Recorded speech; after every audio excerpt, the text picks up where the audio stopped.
Hello and welcome to the Handicapable Black Woman Throne Room. My view of humanity is a whole new tea. Okay, guys, hello, how are you? How's my royalty? Let's grab that steaming, hot, boiling tea or that frigid, frozen, frosty tea. Whichever, as long as it's petty. As long as it's petty. Let's take a long sip and enjoy. Okay. Because this has to do with a interesting conversation that goes with current events in history because we got a lot of hate during that Black Lives Matter.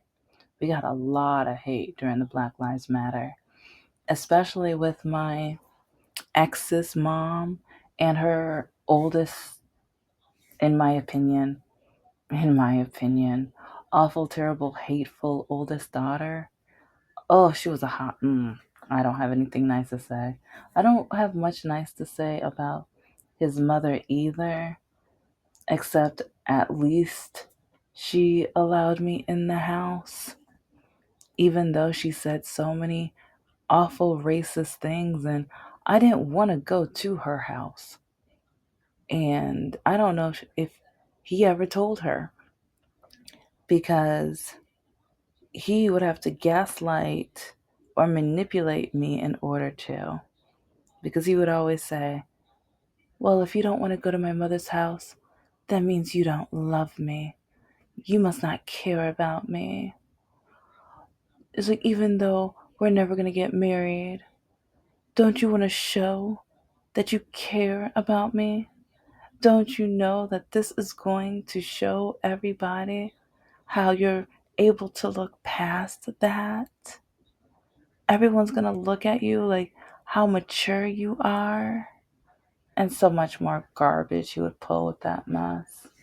I mean, so much more, but that's the stuff I can think of at the top of my head. But while going up there, being with his siblings, in my opinion, racist, awful, terrible, heartless siblings, and even their in-laws, because I already told you about the story about how his older brother's kids and my ex's daughter, they were posting on Facebook, these are my N words of the week, and all this other garbage on Facebook. And at first they were trying to brag to me that they were doing it. And I'm like, so you're posting the N word on Facebook? I'm like, don't you realize that's racist? Don't you realize that that's a terrible word that you're using? Oh no, but we're using it like you guys. It's not hateful. It's not racist. As soon as I went to tell their father, but I didn't get the screenshots, I didn't get the evidence and proof. This is one reason why I say get it as soon as possible. Because these kids, it's like by the time I told their father, he couldn't find it online because they, the oldest daughter, went and texted all of her cousins and friends, delete it, delete it. My stepmom found out, delete it. And so then I look like a liar, even though I saw it right on their screen and they were bragging to me about it and telling me that I'm taking it too sensitively and that they should be able to use the word. She got me there. She got me there. But with the whole Black Lives Matter, like a few years later, all of a sudden, like my ex's mom and oldest sister, you're racist. You agree with Black Lives Matter. You're a part of Black Lives Matter. You are racist. And they said quite a few awful, terrible things. If I can find, like, cause yeah, I didn't, cause back then I was just happy because I was going to finally break up with him. And I want to say this was like February or March, because it was like right at the beginning of the Black Lives Matter. I forgot when it started, but I want to say this is like right before I started my I'm not contacting my ex at all period. Because I remember when I blocked her, I told him. So it was like the contact either didn't start or it already ended. So it was either around February or it was around July or August, one or the other, because because he didn't even know I was breaking up with him in August. It was funny because if you don't message me within 5 or 6 months, and then all of a sudden you're gonna only message me, they're bringing back the Magic School Bus on PBS. But you don't ask me how my surgery went, how physical therapy's going, are there any updates? None of that. Stupid, no good. Mm, I don't have anything nice to say about him right now. Okay, but with all of that, and also the oldest brother, he served and he said that he can't be racist because he served with black people. And some of them he's close with now. So there is no way that he is racist. But then after his mother said that the only reason I got into college is because I'm black, his response was, one day you'll accept the reality. And, well, you know what? Okay. I always say they said other things and then I never get back to it. But whenever, like, it got to a point where whenever, like, dinner would end and the kids would leave the room, they would start just coming up to me and with my Facebook profile on screen, you posted this. I don't agree.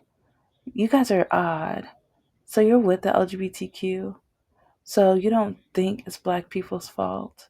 So you don't think Muslims are the issue of this country? Like, oh my gosh, they hate the Middle Eastern and Muslim community. If okay, it's like, and it's really funny when the Middle Eastern community comes up to me and they tell me there's no more racism. I had one of my past college students tell me this, and this is a couple weeks after he said a racist comment to me or stereotyped me. And I'm looking at him like, okay, you just told me that racism is over with, so just get over it. But you just told me something about black people and our IQ and we're not capable and things. But racism is over with. Anyways, like, if you knew all of the times, and I'm the one who had, like, the Middle Eastern Muslim community, I'm the one who was defending you. And it's really crazy because with a lot of people of color, it's like right now they're saying, we need your help, black people. They're like, we're exhausted. And it's so funny how a lot of you guys were dogging on black people, especially black women. You couldn't wait to joke on us and like just say how awful or terrible and lazy and how dumb and all this other stuff. While whenever we hear someone being racist against you guys, we're the ones who have your back. At the ballot box, we're the ones who voted for your safety. And so this would not happen. But you guys laughed at us. You guys were just like, oh, whatever. Oh, it's like, you guys just want to play the victim. Now who's the victim? It's like you guys keep saying, you're next, so you have to help us. Because after they're done with us, you're next. Well, no, duh. After the orange guy said in at least two speeches that the Hispanic people were taking black jobs, and then it's like all of these farmers are upset because the black people weren't jumping over to work those jobs. And then the orange man was complaining because we weren't jumping to go take those jobs. Trust me, I'm paying very close attention. And so, see, we're exhausted because we always have to watch our back. Always. It's like They don't want to give us reparations. Instead, they're like, you have to learn how to use money. You have to be financially literate. You have to. But then we watch some of the people around us, or especially the colonizing people, and what they do with the money and stuff like that. But then they can't wait until they catch Somali people who they're so proud to say they're not black. Oh, they love saying they're not black. But then now some of them are saying they need our help. I have empathy for you and everything like that. And it's like, as a whole, we'll do what we can. But at the same time, you hate us. I'm not saying all of you, but it's like, I remember there was one guy Somali guy, I think I matched with years ago on face, no, not Facebook dating. That it didn't exist yet. Plenty of Fish. Yeah, Plenty of Fish. And he ended up just being racist, and he just thought I was going to be an easy black woman. And he was like, well, I'm not going to do this to my women. My women are valuable. My women are beautiful, and they're like treasures. And basically, he was acting like black women were garbage. So, but as a country, that's how a lot of you guys see us. You tear us down, put us down. It's like, as soon as you guys find out we're black, because even with books, it's like, as soon as you find out the author or a character is black, you guys act like you're so disgusted. You just think we are just filthy, awful idiots in a way, worthless in a way. And, oh, well, look at my Patreon. I have all the evidence in Patreon, and I'm still downloading. I have hundreds of photos still. It's sad how much of evidence I have proving how racist this country is. So while the Middle Eastern community, while the Somali community, while Hispanic community and other communities are so proud and happy to smash and degrade and insult and diminish black people as a whole, especially black women, it's amusing with how now they need us, and some of them are mad because they're like, no, but I said jump, so jump, and I need you to jump this high for us. You need to help out. Like, we are not your help. We are not your help. We've been helping you for decades. We've had your back for decades. We've tried to support you guys. And like, whenever someone would try to say something racist, we're the ones who had your back. With my ex's family, I had your guys' back each and every time. But now, I'm pretty sure none of you guys would have had mine. If they were putting down black people, you would have just been laughing and joking and going along with it. But at the same time, I would never wish this on you guys, what's going on. It's hateful, awful, terrible, despicable, dehumanizing, and treacherous, ungodly. Yeah, these people are so called of God while they do everything against God. It's amusing. They pretend that they pay attention to what's in that Bible while a lot of them cheat on their wives. Sometimes they cheat with children. Mm. Take a sip to that. A long sip of petty tea to that. And, or lie to the public. And because, yeah, we have an orange man who, I forgot when and what speech, but he said, like, yeah, lie until they believe you. Lie until they believe you. And then with what's going on in Minnesota right now, that is exactly what they're doing. They're lying until you believe them. Some are backtracking because now videos don't lie. And I'm slowly going to be I need to do it ASAP. So maybe next Monday, I might have the video where I'm looking up ways for hidden cameras in your houses too, because they said, like the orange man said, ICE can go in your house without a signed warrant. They can do whatever they want. So we're going to need cameras on us. We're going to need trackers on us. We're going to need cameras in our homes. Yeah, because they might, like, I've seen it where cops try to hide they try to hide from the cameras when they are going up to houses because they know they're going to do wrong. You don't think ICE is going to try to do wrong? We all know. So, I'm slowly working on that episode. But just know, especially black women, the 92% of black women, 85% of black men. Yeah, I'm going to try to include the black men a little bit more often, even though a lot of the black men, a lot of times they act like they hate us, even though black women have helped them, carried them, and even though some of them run off after they impregnate our women. But then people want to blame the black women for, it's your fault you're a single mom. Like, you don't, what about the man? What, he gets no blame.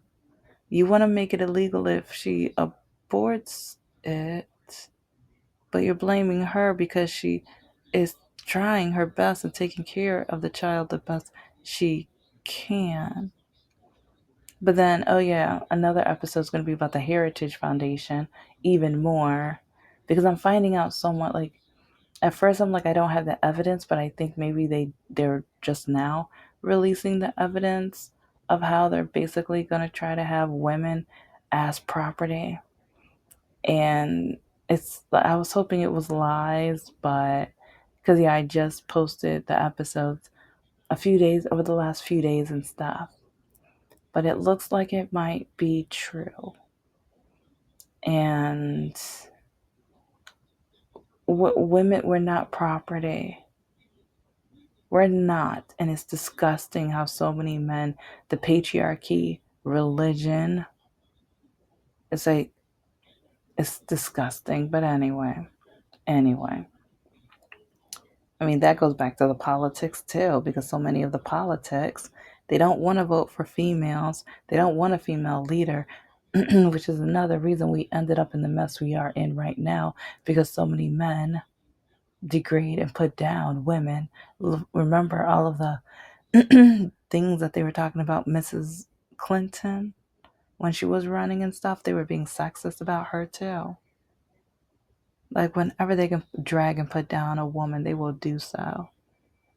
They give praise to men with the degrading, awful, terrible things that they do, but not the women. Like, yeah, women. Oh, we are supposed to be perfect. We're supposed to always be beautiful. We can't be smart though. We can't be smart. We can't be leaders though, because we're women. They want us to just stay home and take care of the kids while they go and do whatever they want to, because we're women. I think that's why my ex, like Mr. Lockakey and Mr. No Heart, those two specifically, they hated me, but at the same time, they were determined to try to ruin me. The only reason they dated me is because they hated me, and they knew that they would never allow me to be at my highest level. They knew they would never allow me to surpass my own expectations because they didn't want me to even get halfway to my expectations of myself. So, while a lot of you guys are saying, black people, we need your help, or it's time for you to get to work, we've been working. A lot of people try to put us down and tell us that we're not worth or we shouldn't have certain positions, including flying. Hint, hint. We work our tushes off. We do as much as we can, but then we're always dogged out. Oh, you only got this position because of DEI. No, DEI helped squash some of the racism that we have to fight on a daily basis because that boss didn't want to hire us to begin with. So now, because of DEI, it forces them to at least respect and look at our resume and our hard work, our education, everything that we have done so that we could have a fair chance. It's like you have never been to one of my interviews where I walk in and like, oh, I would have never imagined you looking like this. Oh, you're black. Wow, I would have never guessed. Oh, wow, how do you speak so proper? Which one of your parents are white? How did you finish college? And so many other stupid, ignorant things. But anyway, so yeah, when you guys try to tell us it's our time to work, we've been working. We've been working, so get over yourselves. It's like all the times I have defended you guys with all the racism and all the hatred and things that I have witnessed them put on. Like, no, we've been fighting, especially black women. We've been the aunties and the honorary grandmas, stepmoms, and everything else to have your back, to express love and show you that we are going to keep going. We try to tell you how to vote because we knew what was coming. We knew it. Like, I need to do that story time because my ex, ah, the bigotry within him. Cause like yeah, he had a really good show, and that's when that's why I say talk as much as you can about politics at the beginning. Talk to him until you exhaust him. Yes, yes, do that. You might be scared, but hey, you'll find another cutie. If this cutie doesn't meet it, no, because beauty will fade with age. But would you rather live a life with somebody who respects you as a human being and as a woman than think of you as property? Yeah, something to think about, huh? Someone who might not vote for you to lose your vote, or he might vote for you to lose your chance of having a credit card and a bank account and your own property. Some of these Republicans are trying to do that. So when people say the parties are the same, oh, you're cute. You're cute. You're dumb, but you're cute. Yeah, and you're not cute in a good way. You're not cute in a good way. Yeah, another sip. Okay. But with all of that, I was just recently talking to a very dear friend, and I told him the army story. I told you guys parts of it, but I left some parts out because, of course, I need to use it as evidence in other things. But one thing that was shocking, when I got to the part where I said, I asked him why he joined the army, and you're not going to believe what his answer was. I was like, guess why he joined the army? And I was shocked because he answered correctly.